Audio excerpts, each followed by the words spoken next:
Mesdames, Messieurs, bonsoir.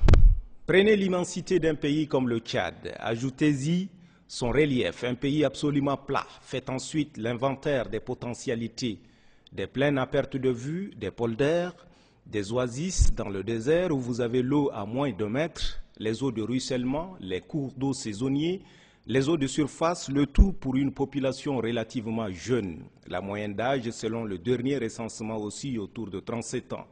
Et la majorité des habitants de ce pays vivent dans ce qu'on appelle le monde rural.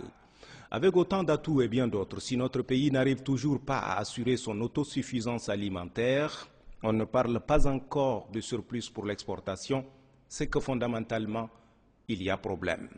L'agriculture est la principale richesse du Tchad, c'est ce qu'on a tous appris à l'école. Mais dans les faits, notre pays a du mal à faire de son agriculture le vecteur de sa croissance durable. De projet en projet, il a manqué à notre pays une clairvoyance et une vision futuriste de ce que la terre nourricière peut représenter pour les 11 millions d'âmes que nous sommes.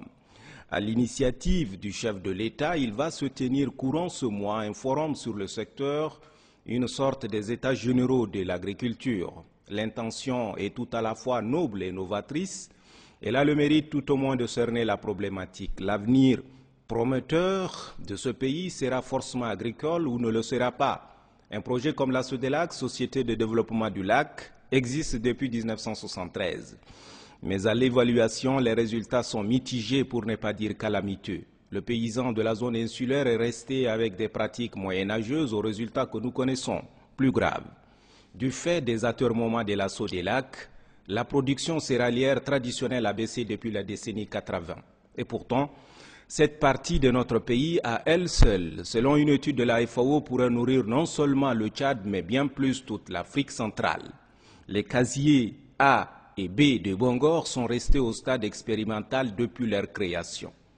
La dynamique recherchée peine à prendre corps dans ce département classé pourtant depuis toujours secteur prioritaire avec une attention accrue des partenaires au développement dont il convient de faire le bilan des interventions à l'occasion. La coopération, qu'elle soit bilatérale ou multilatérale, doit tirer les leçons des échecs et des demi-succès et s'orienter résolument vers des formes intégratives.